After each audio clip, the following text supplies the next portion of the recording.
Doug Slocum, the president of the Air and Space Forces Association of Michigan. We're in our Ann Arbor meeting today, and we're blessed with being able to have the Misty Blues, the all-women's skydiving team, with us today to talk a little bit about who they are, what they do, and to answer any questions that we might have. So this is going to be a fun exchange. But we have a wonderful opportunity, once again, to be with our Misties. And I'll probably screw up names now that I'm on camera. All right, but we've got Kim, Amanda, and Stacy that are with us from the Misties. I'll let you hear their backgrounds as they make their introductions and all, but I've had a chance to meet them at a number of air shows. They're great ambassadors, great motivators, especially for young women.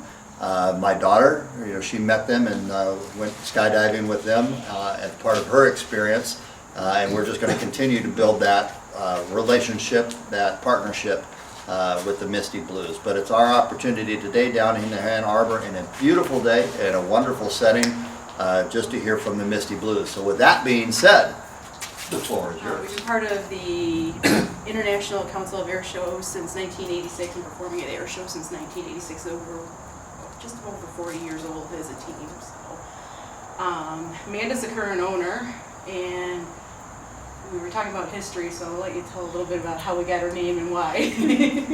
Well, I've heard a couple different stories of how the Misty Blues got their name. For a while, nobody knew. It was like a team mystery. And I was like, how does nobody know? But then I started talking to, I reconnected with Alan, who him and his wife were the second owners of the Misty Blues. And he told me that it started out with two teams, an all-men's team and an all-women's team. And they were called the Rhythm and Blues, Misty Blues, because the jumpers really liked blues music. They all would get together and hang out in Florida and go visit check out the blues music scenes and stuff and jazz scenes. Where about the Misty then? What's that? Rhythm and Blues, where'd the Misty come from? Well, Rhythm and the Misty Blues. Ah, okay. Yeah, but for short, we would call them the Rhythm and Blues. But they took over. Sandy, she was the second owner of the team. She took over in, I think, 85 or 86. So there was a lady named Chris Christensen who actually started the Misty Blues and got the group together for their first skydiving demonstration in Florida. I think it was DeLand. I forget the event now. But they were doing water jumps into, I don't know, a town event, and they hadn't come up with a team name, and the announcer was announcing them as the Manatee Maidens, and she was like, oh no, tomorrow we're going to have a name. We're going to choose our own name. No. We're not okay. Manatee Maidens. I was like, oh, that was bad. That was really bad. Yeah, you got to come up with a name after that, yeah. Bad branding. So yeah, They say the Manatee Maidens are jumping or whatever, people will seek cover. Right? That's not very sexy. She said that they ended up thinking of the Misty Blues. And so the next day, they were the Misty Blues. I was like, thank you for changing the name. So Chris Christensen, she had the team for a couple years as it was kind of getting started, and then Sandy Williams was on the team. Then she took over and she really organized it and signed up the Misty Blues as members of ICAS, International Council of Air Shows, like Stacy mentioned earlier. So we're officially air show performers, and the team goes to the ICAS convention every year to learn about safety and the latest and greatest in aviation and air show performances and stuff. And then after Sandy had the team for about 13 years, and then Cindy Irish had the team for about 13 years. And now I've had the team About 13 years. Yeah, October 2013.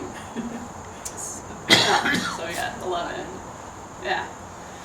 But yeah, so it's it kind of has actually a bit of air show history to the team. We've been around longer than most, so it's actually kind of cool.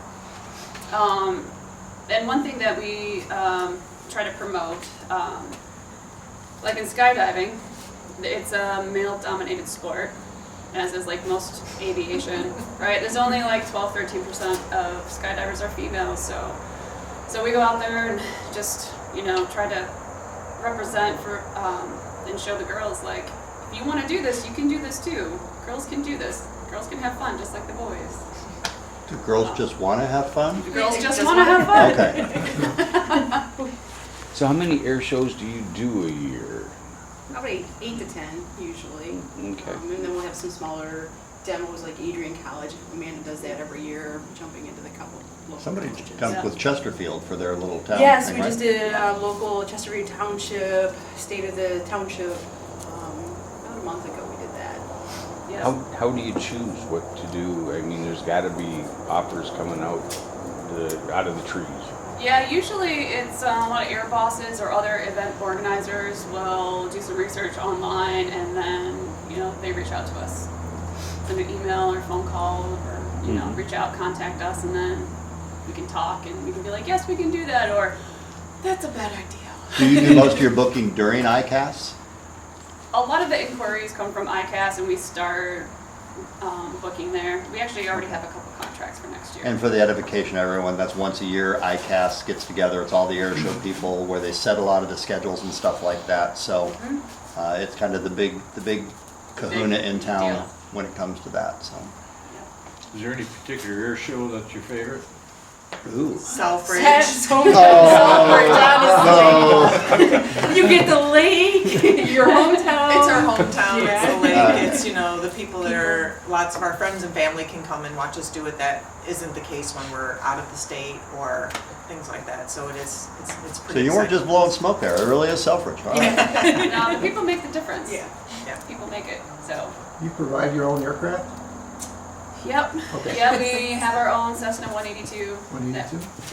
That we take to events and stuff, and if we have a double booked weekend, then we'll rent somebody else's. And So there was a Facebook post about a Misty Blues painted airplane that somebody just bought, and they're gonna keep the original paint Yes. scheme and all that? It's not Yep. the plane you use now, it was like one of the originals? No, that is out of, it was out of DeLand, it's still in Florida. Oh, Alan had sold it to this gentleman and his buddy reached out to me and said, hey, my name's on the plane but I don't fly it, but my buddy bought it, he's getting his private pilots, and I'm looking, I'm like, oh, there's a jump door on this plane. It's a 182, right? Yeah, it's a 182, and he says, but he's gonna keep the paint scheme and everything, and I was like, well, that's a really cool piece of history for the team to get from.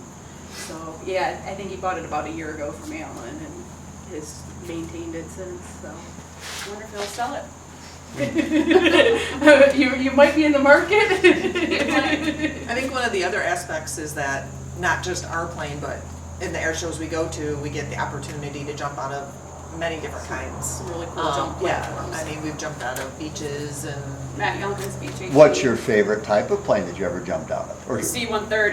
Really? Just because it's so huge? Oh my god. Oh my god. You can jump out of C-17s, they're bigger. Yeah. Well, the bomber doors of the B-17 being a human torpedo with the American flag to start the show at Willow Run, that Oh. was pretty You jumped scary and out? amazing. Okay, because Yeah, there's no, a I little literally, walkway like, above I there. straddled, like, I just straddled from the catwalk to the wall, the sheet metal, and then they, like, opened the doors, and then Mark was spotting for me, and he was like, go, and I was like, it's a lot of trust. Kind of like getting flushed out of a bomber. Yeah. Wow. No, but How'd that go again? Oh, no, I don't know what I just did. It was I was like, thinking- because Okay. you first, like, when you first jump out, it's like almost dead air. There's like nothing for a second, and then you just get hit. You're like, poof, there it is. Like There the it C-130, like, yeah, I exited from the C-130, and like it was a couple seconds of like, where's the air? Where's the air? Where's the air? And then all of a right out the sudden, back. it's like, oh, not quite like a punch to the gut, but it's like, oh, there's the wind, and then you slow down to terminal to open your parachute. They go fast. But it's a lot of C-130s fun. go fast? For I guess that's a skydivers, That's a relative Sure. term. Okay, got it. Yeah, they have a pretty fast exit speed. It's the only airplane where I've exited, slowed down to my terminal velocity to open my parachute. Yeah. How fast do your 182? What's the speed range that you exit? Around 80, 85 knots. Okay. Yep. So that way we're not fighting the wind too much. We're like when we have like an extra 90 pounds of stuff and you're fighting the wind trying to get out so you can exit stable, and so Yeah, the less wind to fight to like get out on the step stable, to have, you know, good exit, good deployment. So the less wind to fight, the better. When you're jumping for events, what's the altitude? When Usually you're about jumping for fun, 5,500 feet. When you're jumping for fun, what's the altitude? About 14,000. How long are you up there for? Free fall's about a minute for 14,000, and depending on what you're doing under canopy, how low you pull, 2 to 5 minutes, depending. If you do a Like high that. pull at 14,000, about 15 minutes under canopy. Yeah. I love doing sunset high pulls. Those are pretty special. What time of year do you jump up there? I'm sure it's not in the winter time because it's cold up there. Well, I have jumped in the winter, Oh, yeah? I mean, just to say you You did. get frostbitten? You don't do it. I've landed in a foot of snow a bunch of times, but I'm getting older now and it's getting You have colder. It you feels have no colder. idea And I'm what like, it is. ah. Our season is typically April to October. Mid to late April October. this year, it was cold up there. It is. It's a, what is it? like A degree for every 1,000 feet. 80 adiabatic rate, 2 degrees Celsius per 1,000 feet altitude. So there's times we get out up there and it's snowing. yeah, you open the door and it's like, well. We've all gotten out in rain. So, And that hurts. yeah. Yeah, rain is not fun. We did that bachelor party, jumped out in the rain over right in Ann Arbor about a year or two ago. So do you have favorite jumps that you remember? Mine was Hawaii. You get out of the plane and it's The just Pali like Coast or Oahu or where? it was Oahu. Oahu, North Shore. You just get out of the plane. It was just like you almost forgot you were skydiving because you're looking, going, "Wow, this is really beautiful." And it was like, "Oh, I've got some business to take care of here." No, Cancun was beautiful. Yeah. My first jump was in Hawaii. I did a tandem. My brother-in-law and sister were in the Air Force and we were visiting them. And we were like, what's there to do on the island? So we went and did a tandem on the North Shore and we came back and took skydiving lessons and have been doing it ever since. So. And you were fortunate enough to go And then back. I did get how to was go it when back. you got to go back? We got to go back and it was, you know, a completely different experience under your own canopy and, but, you know, still getting the feeling of it, so. And my husband actually, we had a picture of the tandem master when we did it 20 years before and the sky was still there and so we got like the side by side of, you know, 20 years, so it was kind of exciting to see that, you know, a guy who, you know, had been doing tandems for all that time was still there and it was pretty memorable experience, so. Starting with you and then going to her and then going to her, when did you first get interested in the skydiving, parachuting? On that trip, I mean, I had never really thought about it before, and it was just kind of a, hey, let's give it a try, and that was 2001. And so we started in 2003, and I've been doing it ever since. And, you know, and it's come full circle for me because my daughters are now skydivers, which is pretty exciting, so, yeah. Next? Yeah, I was 18 and bored. And I was. And your mom said, don't do it. I was visiting my mom in her house, in the kitchen, telling her how bored I was, because I had one afternoon, like, free. And I was a workaholic, I was in college, working some free jobs, and I was like, Mom, what do people do when they have time? And she was like, they have hobbies, they go to the mall, they go shopping. I was like, I work way too hard to blow my money at the mall, nope. And she was like, well, find a hobby, go do something. And I was like, man, I'm really boring. I'm like an old person. I need to do something to spice up my life. And it just popped in my head. And I said it, and I was like skydiving. And she looked at me, and she just went, don't you dare. And I was like, oh, I got up right there, went to her phone. I called information. I don't know if you guys remember calling information, because the internet didn't exist then. And then I called Skydive Michigan, set up the appointment, went that weekend. And after I did that jump, I went to work and school, and like the whole next week, I was obsessed with it. I couldn't stop reliving it. I was just like instantly obsessed with it. And I was like, man, that was so much fun. And I'm, you know, in my college classes thinking about it. I'm making pizzas thinking about it. I'm welding exhaust systems together just thinking about welding and or about skydiving. And I was like, I gotta do this again. So I did it again. And that didn't change anything. And I was like, I gotta do it again and again and again. And 24 years later, it's still doing it again and again and again. So yeah. I have this person in my life. We're cousins. Yes. That I did not know that. Yeah, and Kim. So there's a lot of family in the team. Sloan was on the team before she left to go explore the Golden Knights, and then Amanda and me are cousins. I think that's it right now as far as relations. But there's only 10 of us on the team, so. I was gonna say, are there any, not to distract from the Yeah. question, but non-Michiganders? Yes, we've got South Carolina, Montana, Wisconsin, Illinois, Florida, Wow, Pennsylvania, Arizona. Arizona. Yeah, so we're all over the place. And all those places, there's only 10 total, so math in my head, you're kind of the Michigan contingent. Yes. Yeah, there's 4 here in Michigan, and then the rest are spread out. Okay. So yeah, I was staining a deck, and I took a break. It was on Facebook, and my aunt's like, "Oh, Amanda's jumping up in a Wasso," and I'm like, "Well, that sounds better to go watch than At the train museum. yeah, staining a deck." So they had me out of a plane that night.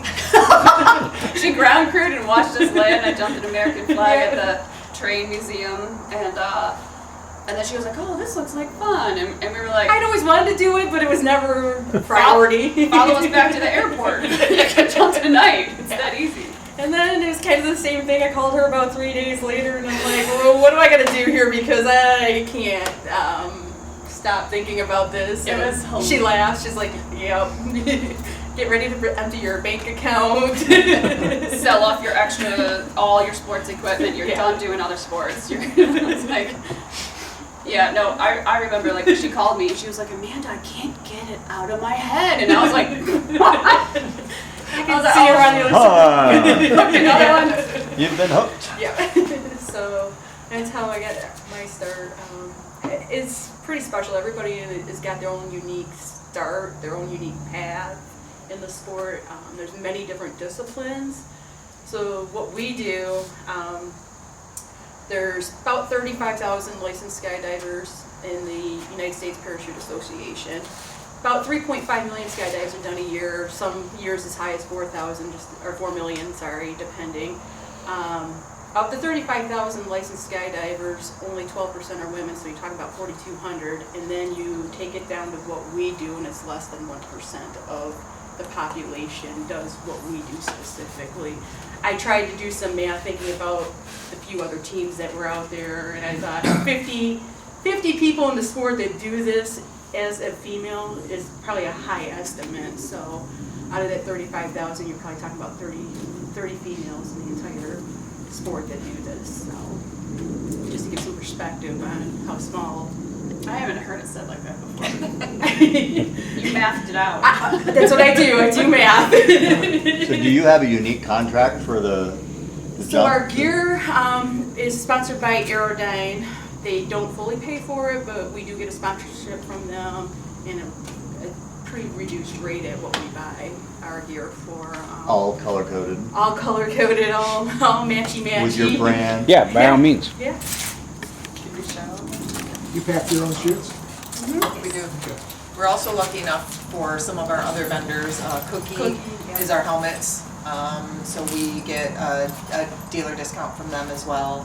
Kua does our jerseys. And then there's a company called Kua Sky, and that's actually veteran owned. And so he put this business together, and so these jerseys like we're wearing right now, it's a big business that he has because a lot of teams, even just drop zones in general, so it's nice to know that we're supporting that as well. And yeah. So this right here, just to give perspective, it weighs about 30 pounds, 25 to 30 pounds. So we have that on us. And then when we're jumping American flags, I've got my flag, the flag banner back there. That's about 10 pounds. Kim's gonna grab that. But Amanda will either have back here or up here another 50 to 60 pounds if she's jumping an American, Canadian, or Smiley flag. So Canadian's hang up 85 there. pounds. Yeah. Like Here when in I Canada. jumped the Canadian flag, I got out with what is that? 115 pounds? Wow. No, 105. Math. Math, 30, and you said it's 85 for 85 and so 30. yeah, 115-ish. That's a lot. I don't notice. Some of those. I our have a lot of jumpers probably don't adrenaline. weigh that. Hannah's about this tall, and she will jump them. And if you can imagine somebody that small and compact trying to lift their body weight basically and jump out of the plane with it. It's amazing. With all that equipment on, doesn't that change your falling speed? Yeah, I don't get that far into the free fall. Like with all that extra stuff, there's a lot of handles. There's a lot of things that could possibly go wrong. So yeah, we Changes just the I aerodynamics. get out, clear the tail, and Yeah, pitch. it's a hop and hop Yep. for this gear. So we jump ram air canopies, not rounds. So we have a lot more control steering. We can Right. kind of put it down just about where we want to anytime, unless some kind of unexpected event occurs. When you're coming in and going to land, is it a little bit of a harder landing with all that gear on, or you can control it with the different type of canopy, right? Yeah, with the really large drop flags. So we usually cut those away before we land. You let the American flag fall on the ground? And Canadian. I mean, People what? catch it. People catch it. There's like half a dozen to a dozen people. They catch it. I mean, I have landed and deliberately landed without cutting it away and releasing it from my harness system, and it doesn't hurt, but it doesn't make for a pretty landing because there's 30 pounds of lead scuba weight at the bottom. So that's an anchor in the dirt, right? And my parachute still has like a glide slope. So then you kind of like start coming down, and then like my feet will hit the ground, but it's like trying to hit the ground running with like a gorilla jumping on your back because I feel it right here. It literally, the yoke of my harness pulls me like right down. So I just smush into the ground and PLF and roll to the side. But anytime I've done that, it hasn't hurt. It's just, I'm like, it's not pretty. One more time, how was it? But So We'll put that in there's a slow lot motion that goes for the- into Right. practicing and just the training for the cutaway to make sure you get that right.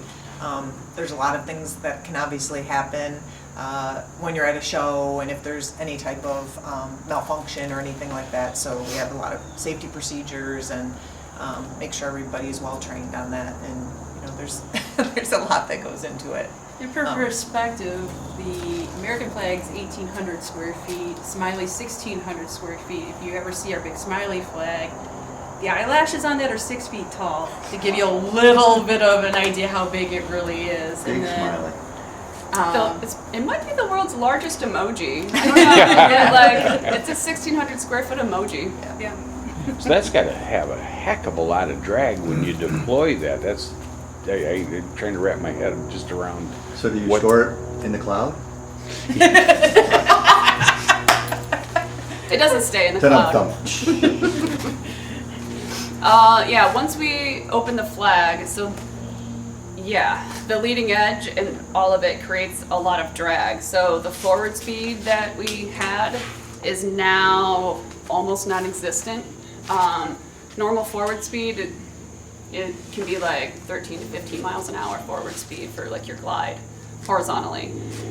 And when those are open, it's like maybe 5. So if you have more than 5 miles an hour wind, you're coming straight down, or we just end up like shooting our accuracy kind of going backwards. So, but yeah, it can get a little tricky. And then the flags too, the longer they are under canopy, the more they want to like, I call it weather veining. I don't know of any term for this. There's no books written on any of this. I've just figured out as I go, so I've made up some terms. But the stronger the wind, the more the flag wants to like weather vane me and just turn me and my parachute into the wind. So I'm also fighting like a turn, like when I'm flying, looking at my accuracy, going backwards, and trying to fly so the crowd, like to display everything for the crowd so the crowd can get good pictures and stuff too, so. So you basically are deploying a huge rudder that's much larger than the airfoil. But your descent is actually what keeps you from stalling as far as flying backwards or, Yeah, it's And with their parachutes, you're actually putting more air out the back, so they're designed to fly forward a little bit. okay. yeah, it's They're not just a completely round, straight down. Yeah, it's called, so these are called ram air parachutes. So there's a top skin, bottom skin, vertical ribs in between, and when they open, the air pressure, so air rams in the front and pressurizes the parachute, and it becomes a tiny bit like semi-rigid flight wing at that point, and then hopefully it stays pressurized. It is possible, like, I don't know, if you get some turbulence or something, if air comes out the front, out of the nose of the parachute, then you can drop a little bit. But usually that's not a problem. You started explaining your harness. You wanna go on and explain it all? Well, The thingamabob. so Amanda is also an FAA rigger, so she knows all about the gear inside and out intimately. Yeah, how much do you want me to So say? those are leg straps, right? Yep. I actually forgot to bring a flag in the extra harness system. I might have one in my gear bag in my truck. But yeah, so to get geared up, I think the question is more about the functions of a lot of the things on there. so this is the main, these terse rings, they're for the a tertiary parachute, but we So- hook flags to them. Could be something Yep. a lot. With these, we don't necessarily do them up here, but the chest mount bags will have two of them on there, hook on there. And then the seat mounted bags has an additional little harness system that actually goes up underneath and then hooks in the front. And then also there's a Y yoke that comes up. So I end up being sandwiched into an additional harness system, and that's what the flag actually hangs off of. So like, once I'm under my parachute, the weight and the drag of the flags is all in the harness system. I feel it because it's like, I guess like sandwiched in between like the front and the back. But I'm just sitting in my harness and the parachute carries the load. You don't carry an emergency chute? Yeah, so. The main is deployed down here Yep. with a Hecky and a pilot chute. So this comes out and this pin will come out and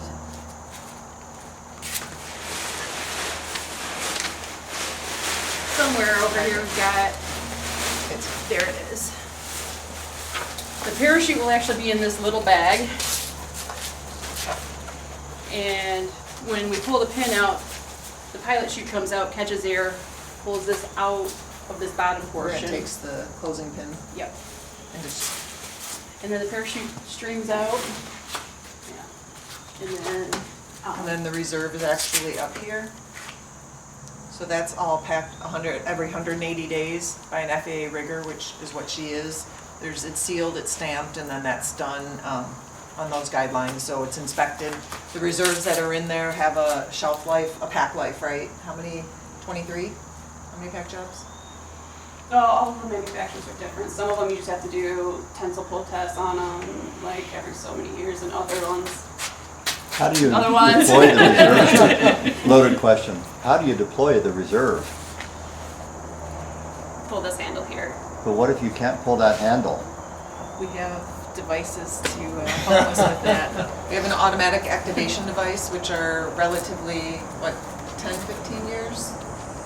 Made. Some 20 years.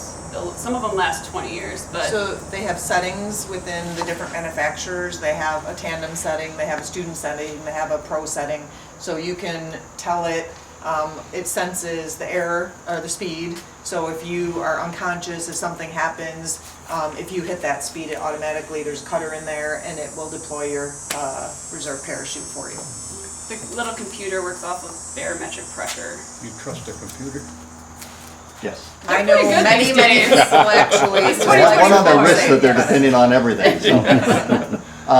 All right, so this is a great leading question. Scariest moment whenever skydiving, each of you. I have several. Pick your scariest. I was drugged by an airplane with American flag, and I almost died on the rescue boat in a water landing.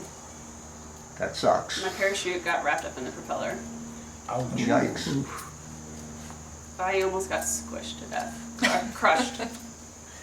Okay, don't tell this story to my teachers before they jump with you. They're already Very freaking out specific because circumstances.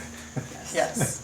I do weird things, so I have weird stories. somebody told you not to do that. No, it was an intentional Well, water lead. that would encourage it more, right? You shouldn't Don't get your parachute in a propeller. Watch Well- this.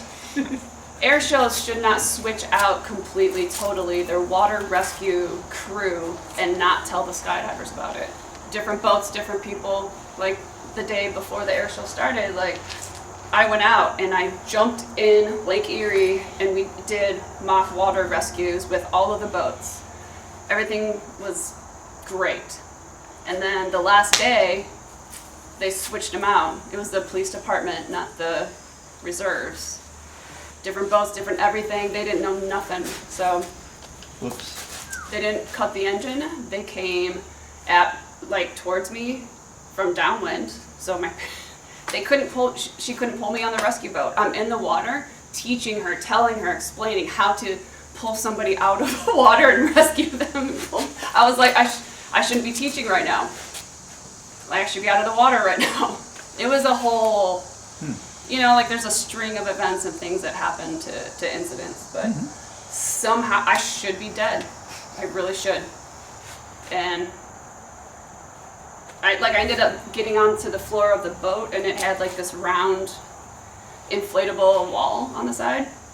And she helped me enough finally to I got my stomach on the floor of the boat, and right at that moment, so I just happened to have a water ski vest underneath my parachute here.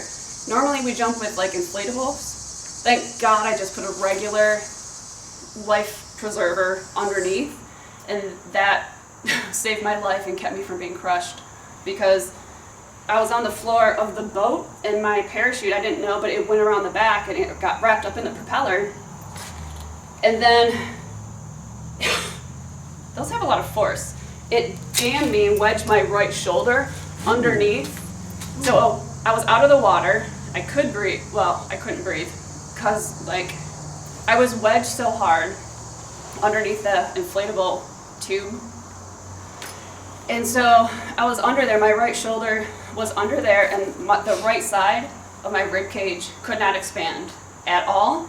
The top of my left rib cage couldn't take in air. The very bottom corner of my left lung, and I could get maybe a quarter breath, right?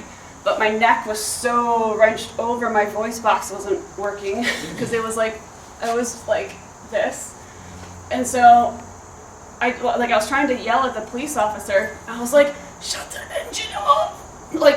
Even there, it doesn't work. I don't know if you guys have ever thought about it or not, but your voice box stops working, I've noticed. And so I was trying to yell and scream because I'm literally dying and suffocating and being crushed to death. And I couldn't talk. I don't know if you guys have ever had nightmares where you try to yell and nothing comes out. I have a lot of those, even before this. Do we But need to try to get her to yell to therapy be or like- something after this? And it's I swear this was an innocent question. but yeah, nothing came out. I was Probably should have started with us too first. literally in a nightmare. She just jumped. And I couldn't cut the parachute away. This is the cutaway handle, and this needs space to flip up. I was literally at the mercy of whatever the police officers finally decided to do. And finally the other police officer, she was like, oh, I think the parachute's wrapped up in the propeller. I think I'll shut the engine off. I was like, oh my, great idea. And then I couldn't get out. I finally got up vertical after a struggle to get myself out. They didn't help me get unwedged, and I didn't have a lot of strength because I didn't have a lot of breath, air. That's important. And I finally got out, and I stood up, and I was about ready to punch this police officer in a foreign country. It would not have went well, but I was like, the biggest head rush of my life, and I passed out on the rescue boat, and I hit the floor. So Where I was punched this? a police officer. was in Canada. Now ask her how many times have she jumped after that? Bunch more. I only had a little, like a bloody knee. One of the news reporters gave me a Band-Aid. I was like, oh, Whenever you work, Well, invisible wounds, clearly. whenever you They work on water persist. like that, notify the Canadian Coast Guard. They're very good. All right. Wow, I mean, following that, there's Yeah. not much. It looked really steep one time. When I was a young jumper, probably about 50 jumps, I had a even younger in the sport jumper coming at me, and I was on brake fire, so my brakes were stuck, and I was just turning basically, and he just flew right at me. Not turning, nothing, which protocol is turn right and get out of the way, or communicate and figure out what you need to do. He kept coming, and I just remember tucking my feet up and trying not to get my feet caught on this while he flies across, and I bounce across the top of the parachute. I came down and was like, yeah, that is not a very comfortable feeling. Now, to be clear, a lot of people like to get their canopies tangled together as a sport. That's not my intention. The only other one was my second jump at a air show. My had a banner malfunction. That was the first banner malfunction I'd had, and I'm thinking, this is not pretty. I'm over the crowd. I can't chop this away. I don't like how this is jerking me like this the whole way, but that was another uneventful at the end. It was a learning curve. But nothing to that level. I've learned a lot of lessons over the years. Do you ever go back to Canada? Like, I run the team different than, like, we do things different now. Okay. So, yeah, no, I don't do intentional, none of us will do intentional water landings unless we, prior, like day before, we get with the actual rescue people, the rescue boats, the ones that will be there pulling us out of the water, and we go through mock rescue drills. Never again. Understood. I've had a couple cutaways. I've had two, and so that, I think, in and of itself, in that moment, you're saving your own life. I never got to the point where my alternative device had to do anything for me. And I've had a couple of, actually, mine are probably Misty involved, but nothing to Amanda's. But I think each time, it kind of, you withdraw into yourself and you look at, why am I doing this? Is this, something, and yet you're propelled to get back in the plane and do it over again. So I think everyone's a learning experience, and there are people that get out for whatever reasons, but the couple that I've had have been learning experiences for me. And You look back and think, okay, I now know in this instance this is what I need to do. As a takeaway. Yeah. Yeah. Overall, the sport itself is very safe thanks to the technology and advancements in technology. The AAD, which is the automatic amplification device, is safe. We watched it happen at the drop zone about, 3 years ago, probably. Just standing there, and all of a sudden we hear poof, and it was that saving one of our friends' lives. Back in the 70s, I don't know off the top of my head exact statistics, but it was 30 to 50 deaths, I believe, a year. Average now is 10, and most of those are high-speed canopies where you see these guys on the internet swooping across the pond at 70 miles an hour, and bad judgment calls are what usually are the results of those. When your chute deploys, do you have to have your body in a certain position? I went through egress training in the Air Force, and they always taught us, tuck the chin in, because when that seat ejects you, there's a little cannon under the seat. You're Yeah. coming out fast, so you better We have tried your to be chin in a tucked in. neutral position, so belly to earth. Every arms up. opposite Yeah. action, because, when you go to do that, You're just trying to keep yourself as stable as possible. Right. So because that can cause malfunctions. Yeah. That opening position can do that as well, Yeah. which, then puts you into that. Keep your hands out of the way. Yeah, but, that can cause other malfunctions that then turn you into that, I have this emergency and now I have to deal with it. my So- lines are twisted up, and it's like a swing set. When you get on the swing set and you twist it up, and now you're sitting there trying to figure out how to do that because you don't have any control over that. And when you, in a normal skydiving, and I don't know that normal and skydiving should go in the same sentence together, but in a normal skydiving event, when it's just you and your parachute and you're not adding flags and like banners and smoke and pyro, that's enough to deal with. But then when you add another 50, 60 pounds that you haven't deployed yet, there's a whole nother level of, I've got to deal with these emergencies in a little bit different fashion. We also have, there's licenses, we have the ABCD license, and people learn over the course of, as they get more experience, everybody has their hard deck. You're under canopy at this, and if it's not, square there and flyable, landable, your cutaway procedure. So I find in the last, 20 years, the change that's been, the change in the canopies, the smaller, faster, more responsive canopies that people have now. When I started skydiving, it was pull at 2,000 and in the saddle at 1,200 or whatever it would be. But the guidelines and the other things that have happened, and so now people are 5,500. They're pulling, they're making sure that they have it there, and so the safety aspect of it has increased a lot, as well as the gear, the advances in the gear. So it's nice to see that, because like she was saying, when there was 50 deaths a year from whatever it was, and to see more skydivers but less things like that happen, it makes you feel a lot better about the gear and the choices people make. Who writes all these rules? The USPA, Yes. And then some of the guidelines are, I don't know if the FAA, but there's some things, the Yeah. clouds, the things like that. But the USPA, if it's a USPA sanctioned drop zone, our drop zone, you have to have an activation device, you have to have that. So there are some places that don't have that, but it's nice to have that protection and know that, you have to check your parachute in. They ask for the date when it's been repacked, so. And they track it too, so you can't go more than 180 days. Yeah. The system will literally tell us, you gotta go check the manifest because you're 100 days out, 80 days out. And then we also have SNTAs, which are the safety and training advisors at our drop zone, which is,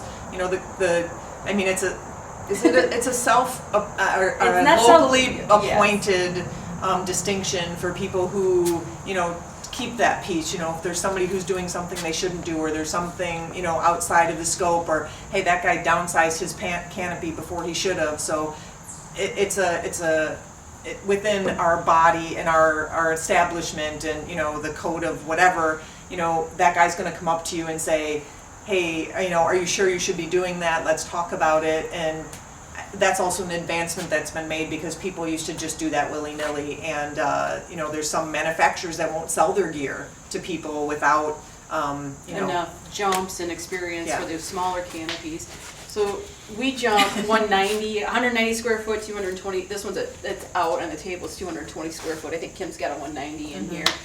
A lot of these guys that we're talking about are jumping 67 square foot above their head. I Yeah. mean, it's like a napkin compared to what My we've sport got. rig is 120 square feet, and I jump, this is 190, so, and what Amanda was talking about, the characteristics of how those canopies fly are incredibly different. So, when what you're doing at an air show and what you're doing when you're jumping these kind of canopies compared to the sport rigs that we jump, it's, when you ask about anxiety or whatever, sometimes you're like, oh wait, I'm not on that big one, I'm on this one, and here's what I need to do differently. So that's an interesting aspect when you're toggling back and forth between these kind of.